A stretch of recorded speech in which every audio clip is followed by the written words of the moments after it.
What's with these homies dissing my girl? Why did they gotta front? What did we ever do to these guys that made them so violent? But you know I'm yours, and I know you're mine.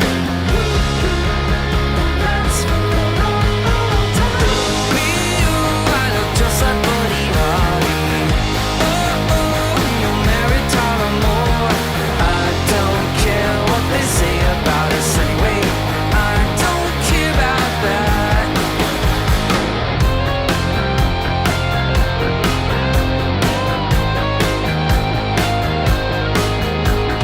Don't you ever fear, I'm always near. I know that you need help. Your tongue is twisted, your eyes are slit. You need a guardian,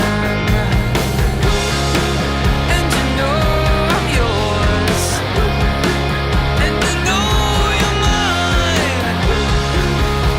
That's for a long time. I look just like Buddy Holly. Oh, you're married to more. I don't care what they say about us anyway. I don't care about that. I don't care about that. Bang, bang, knock on the door. Another big bang, you're down on the floor. Oh no, what do we do? Don't look now, but I lost my shoe. I can't run and I can't kick. What's the matter, babe? I'm feeling sick. What's the matter? What's the matter? What's the matter, you? What's the matter, babe? I'm feeling blue. Oh, oh, oh, oh.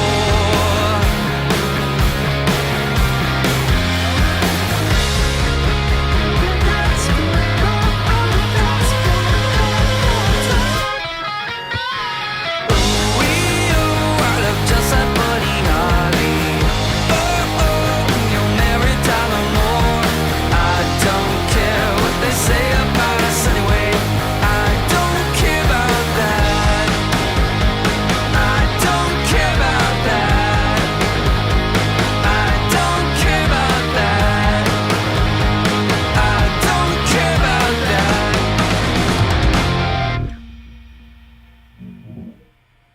You know, Rivers, I'm pretty sure about this, but didn't you say you didn't want this on the Blue Album at all originally, Buddy Holly? Yeah, this is the last song I wrote for the Blue Album, and I actually thought it would be on our second album. So it's like, Can you imagine if that was on Pinkerton? yeah, I mean the whole second album was supposed to sound like Buddy, like with a synthesizer Right. and all, yeah. the whole bring it into the space world. But yeah, luckily Rick Ocasek and others were like, yeah, well, let's go ahead and record it, you know, and decide later. And then, you know, you should really consider putting that on the album. And thank goodness we did. I remember when you wrote it. Like I remember that you came out with a demo from that in the garage, and you had a I think it was Steve Graff's keyboard there. He played the line. Yeah, that was the whole inspiration for the song. Is I borrowed this Korg keyboard from this kid Steve Graff at the Santa Monica College Choir. A lot of people say, "Oh, when you wrote that song, did you know it was going to be a hit?" I mean, obviously, we didn't think any songs were going to be hits at all. Yeah, we didn't think about hits back then. You made albums, right? But what was the moment? At some point, there had to be a point where you're like, "Okay, this song is major." Did it ever occur to you or not? No, not really. I mean, I just remember, I seem to remember hearing the video idea and think, oh my God, that's the greatest thing ever. Like, I don't care who else likes it or doesn't like it. This video is going to be amazing. Oh, okay. Yeah. But what I remember is I didn't want to wear my glasses in it. Oh, yeah. Because I didn't want to feel like I was ripping off, was it In Bloom by Nirvana? Right. Where Kurt had these glasses on. He's the one who And it was also used for Microsoft 95, which I didn't have a computer at that time, so I had no idea. And people, I think we were in like Eye of a Hurricane. We had no idea that we were some sort of phenomenon because of this computer program. Yeah, it was on the 95. install disk for Windows 95 in a folder called Videos. And at that time, that was like, what? Videos on a computer. That's Videos can't be on a computer. outrageous. They can't be on a computer. Let's talk about Windows XP, the update to Windows 95. I thought it was a cool update. It was a little more bubbly, a lot more color. The background was cool. Okay. All right, you ready, Susie? Carl? Yeah, we're ready. Okay.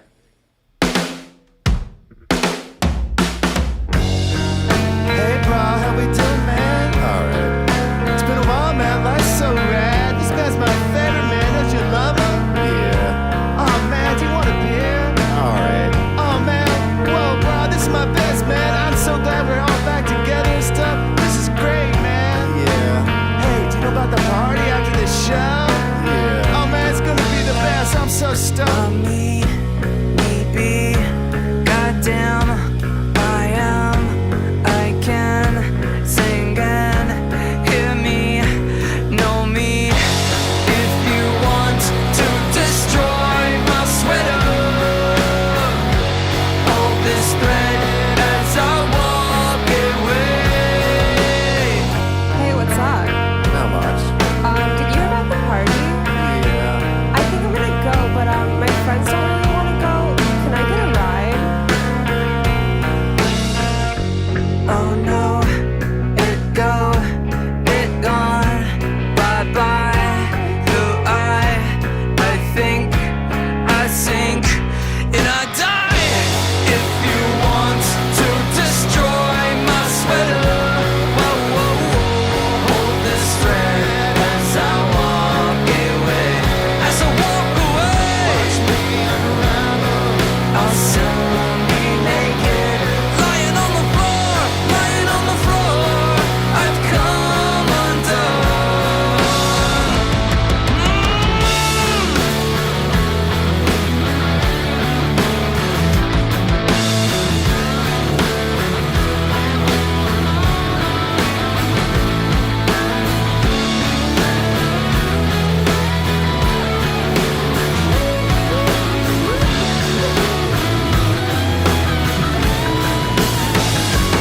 If you want to destroy my sweater, whoa, whoa, whoa, hold this thread as I walk away. As I walk away, watch me unravel. I'll soon be naked, lying on the floor, lying on the floor. I've come undone. I don't want to destroy your tank top. Let's be friends and just walk away. I hate to see you lying there in your Superman skinnies, lying on the floor, lying on the floor. I've come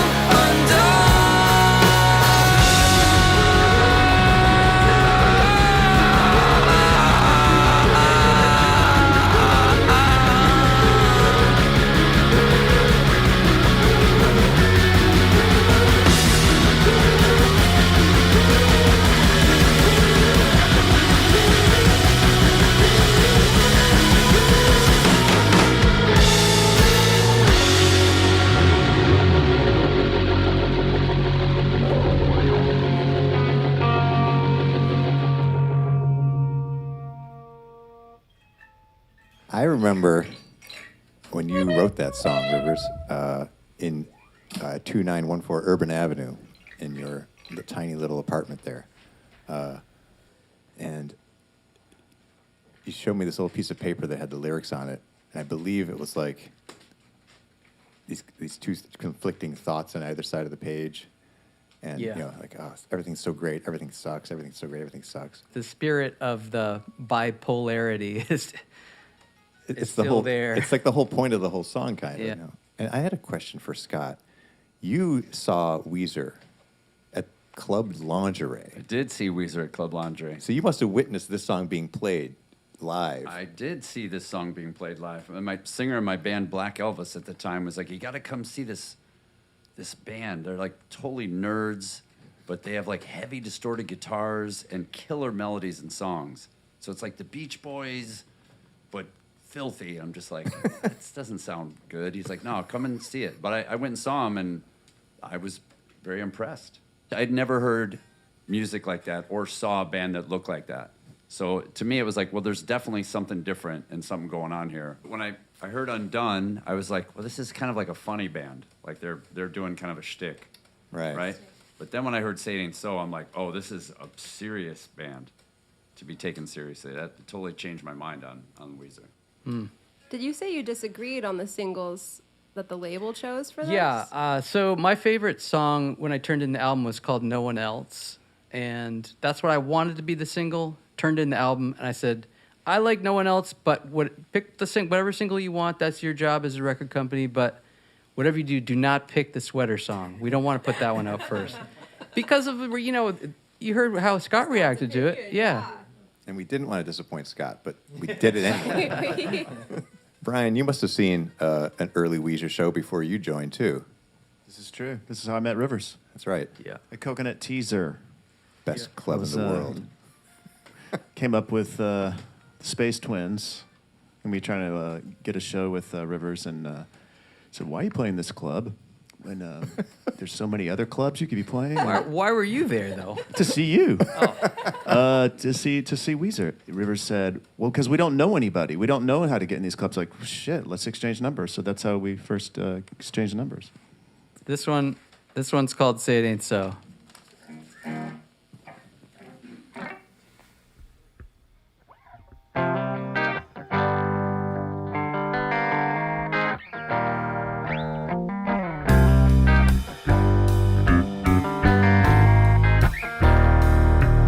Oh yeah.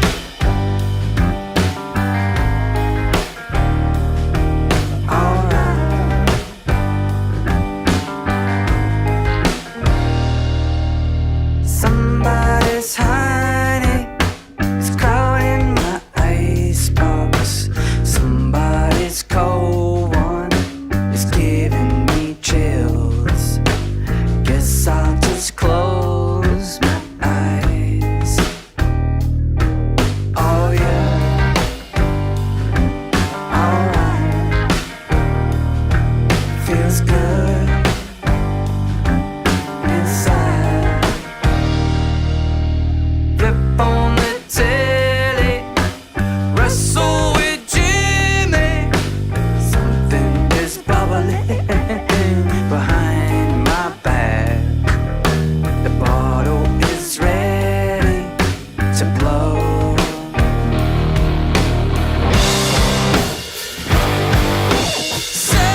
So there's a lot of things that could be said about Say It Ain't So.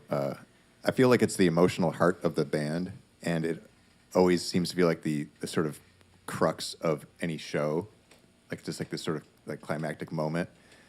But a thought occurred to me the other day, actually just genuinely, I was just walking down the street, I was like, there's no other Weezer song that's basically a ska or reggae song.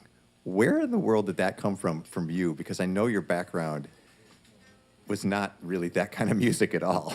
Yeah, actually, when we first wrote it, we called it the classic rock song, and it didn't have any ska stuff at all. It was just strumming, and it sounded pretty lame. And then I came up with I made a second demo that was focused not on the songwriting at all, but it's just on the arrangement of the guitar parts and the bass part. And my inspirations were, one is Wax. They had a song called Hush. Oh, yeah. It's this kind of stuff. Pat could play it better than I could, but this is really, really cool guitar. Tom Gardocki was a guitar player. You can find it on Spotify. Go check it out. Hush by Wax. And then also I was thinking of a Pixies song. Weezer were more commonly known for, that kind of stuff. But that's where I got it from. I had also recently got into Axis Bold as Love, the Hendrix album, so that's how I learned how to do that kind of chordal Nice. hammering on. I love it. That's cool. I don't know why I never asked to think to ask that question in 30 years, but I'm glad I asked it today. It also sounds nothing like ska or Wax or the Pixies, so it's funny how that works. Yeah. That's the wheeze for you. That's what you get. I guess the other thing I was going to ask about that was that you did the video at the garage house. I remember being back at the house thinking like it's not the same because these other guys are here and they're like putting different decorations up and stuff. Yeah. But And they have a TV. right, that was We didn't weird. have a TV. Yeah, there was video games, so that wasn't right. There was still the drawer full of Taco Bell hot sauce, though. Yes, and if you went above the stove, there's like the little cabinet above the stove where the vent was. That was so full of Taco Bell packets that if you opened it, they'd all fall out, so you couldn't open it. When they sadly demolished that house, there was probably an explosion of hot sauce that went all over. What was the total price of the meal, the bean burrito and a low-fat milk? Because that was an old lyric of yours. Yeah. 5. Sub 3, I think, right? And milk? Yeah. I didn't drink. Low-fat milk. That's crazy. That was my jam. I have a question. You said earlier you couldn't hear hits on the out, like you couldn't pick out. we didn't. I wasn't aware of what a hit was, or even a single. weren't thinking about singles. We were just thinking about making a great record. And you knew it was great when you were making. I remember one time you said you went through a bad breakup, and I was like, well, how did you get over it? And you were like, well, we made the Blue album, and the Blue album was coming out. That's how I got over it. Oh yeah, yeah. We didn't know if it was going to be successful, but we knew it was great. We knew we loved it. One thing that I found really refreshing when the Blue album came out was not what was on it, but what wasn't on it. It had 10 songs, which in the era of the CDs, like people were putting like as many songs as you could on a CD, you know? So 10 songs was not a lot of songs. It didn't have the lyrics in the booklet, and it Right. almost didn't have a lot of album art. Like it's mostly the color blue. Yeah. And then you guys looking unassuming, and then just a picture of your practice space that had kind of these clues as to who you were. Yeah. And the font, Weezer, was like the plainest band logo you've And ever no seen. thank yous Yeah. on it. And what else didn't it have? Like, yeah, exactly. So this kind of obsession with like just presenting as little as possible Yeah. and having everything be super intentional, it was really mysterious, and it made me a lifelong fan. That was all very intentional, and I think it just comes from growing up listening to my favorite records and just studying the album cover and the back and the inside and all that, and just trying to pick up every little shred of information because there was so little information back then. Yeah. Obviously no internet, and I was out in the boondocks, so I didn't know what was going on. All I had were these album covers. Totally. The fact that you left so much mysterious was really, really enticing, and it made me want to know a lot. I still like it better not knowing as much. Like it's the same thing with my favorite albums. I didn't know what the guys looked like. There was nothing on it. You're just like, but that's back when we would hold. You'd get something, you'd open it, and then hold it. But I still feel that way. Yeah, like the world is what you heard. Yeah. And so the less I know, the minute I know a story, I'm not quite as interested anymore. But when there's mystery, then I'm all about Which it. is why we're revealing all the stories today. Right now. There's only one use of the word love, right, on the album? Yeah. So I had songwriting rule, which was to not use love, because I heard love so much in songs growing up. So we use it in I just made love to your sweet memory. So, but it's kind of a noun there, so it's not like I love you, you know.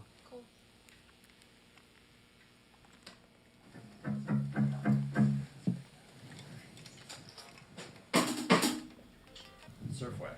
Surf Wax America. That's right. Also inspired by the band Wax.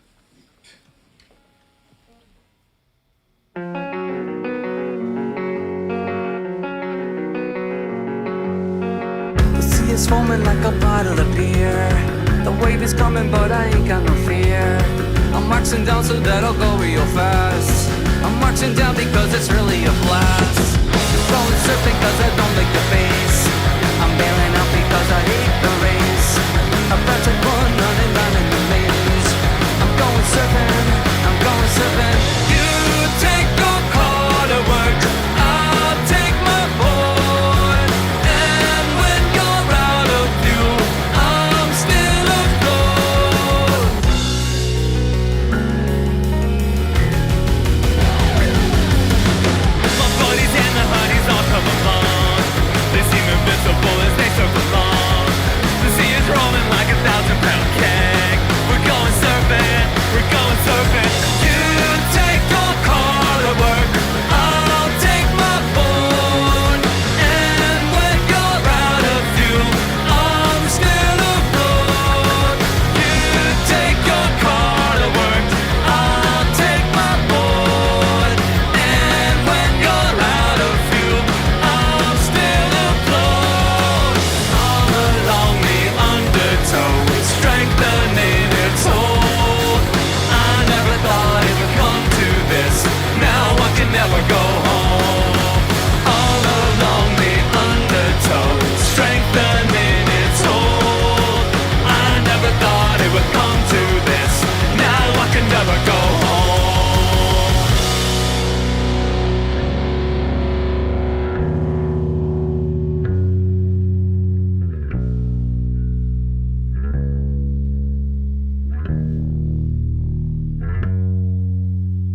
You take your car to work, I'll take my board.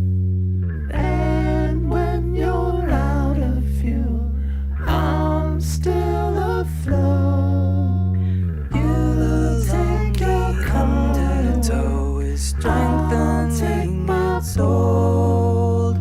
I never thought it would come to this. Now I can never go home. You take your car to work, I'll take my board. And when you're out of fuel, I'm still afloat. You take your car, I'll take my board. You take your car, I'll take my board. Let's go!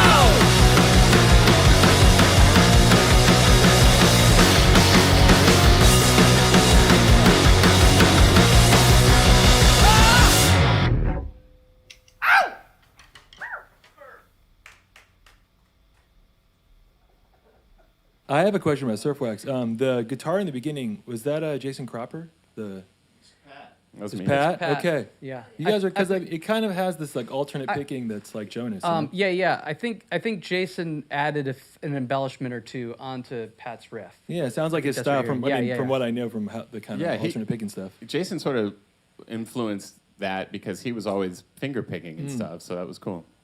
Yeah, that was actually the idea when we formed was I'll play electric and we'll get a guy to play acoustic through the whole set. So he played only acoustic for the first year of our band. Yeah. But it was such that's a a big big part of Blue Album, right? Yeah. I'm talking Yeah. 30 years of Blue Album. way it opens with all finger picking stuff. He would get maybe to the chorus of the first song live before the strings broke. Like he's such a And big he would just have no dude. shirt on, just Yeah. finger He- picking on yeah, the he acoustic was a guitar. powerful guy. Like he was. How many songs were on the original batch of demos? Or how many demos did you do, and then what did you whittle it down to? I think the idea was you wanted to get to 50 before rehearsal. I don't think we quite got there, but we got maybe 30 or so. Yeah, 30 and change. And you had no kind of melody in your head for it. It was just the chords and the. No, but it was. I later realized it was sort of baked into a couple of the guitar parts, but I didn't hear it. I just liked that guitar part. He's the one who heard it. The way he writes the music and records the original demo, it sounds glorious before it gets to me. And then I just put it on. I'm like, I hear all these melodies popping out of it. And it's just like, oh, this is so easy. So I love writing with him to this day. Often, like, the lyrics were totally separate, had nothing to do with the music. I would have the melody, and I love this song, but I have no idea what to sing about. And then I'd have to put on a completely different hat and think about, okay, what do I want to say right now? And just kind of mash those ideas onto the music. Sometimes people say, like, there's some kind of discrepancy between what I'm saying and what the tone of the lyrics is, and then what the music sounds like. I've heard people say that about the Blue Like a Album. contrast. Yeah. Well, all the songs were major. Like we didn't want to. Right. And there was something cool about major and sneaking in maybe something that wasn't so happy. Yeah, lyrically. Yeah. And then there was the discrepancy between what we sounded like and what we looked like. People were always shocked. Yeah. I don't know what they had in mind, but it's definitely not this. I remember at that time the industry would say something like, to get that Weezer thing, they said something about a wink. They kept on referring to a wink, and I had no idea what they meant. I don't even know how to wink. The wink was a metaphor for something, like like irony. you and know. That's what I we mean, know that yeah. we're joking here. But I don't. Yeah, I yeah. don't hear that in Yeah. that record. I think it's. And We weren't very- winking. Yeah. Yeah. Absolutely not. That was. I remember discussions about that. There's no irony here, and like they keep talking about that in reviews and stuff, and there's none. Like Yeah. Although, for the first couple years we knew this guy, we knew him as Winky Smiles. That's weird. that is true. There was a wink. All those Chicago dudes from Wax, they all had names. Birdie Cutlass, Yes. Soda Pop, and then they gave me the name Winky Smiles. It's pretty genius, actually. Maybe I'll just be Winky Smiles. I think you've been Winky Smiles the whole time. You be quiet. Well, yeah, guys. Some pretty cool music you guys made. I'm glad you did it. I've been very happy to have been along for the ride. We really appreciate you. You've been with us since day negative whatever, because I mean, you took us to our first He rehearsal. had the car. Yeah, you were the guy with the car. It's astonishing to look back on it all and think about different periods. And no plan B for me, so I'm glad it worked out. Well, he's given us something to strive for every record since, to try to reach whatever that Blue Album magic was, and maybe that's what it was meant to do. It was kind of the end of an era, I think. Like soon thereafter, I felt like the internet rose. Like things just changed after that mid '90s period. But people still love it, so there's something core about it that's very cool.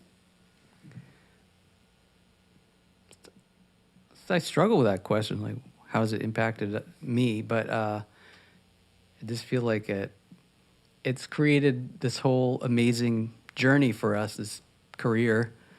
It's been an incredible 30 years since it came out, and I got to share it with these guys, which has been a total blast. I'm so glad we still get to do it. Yeah, me too.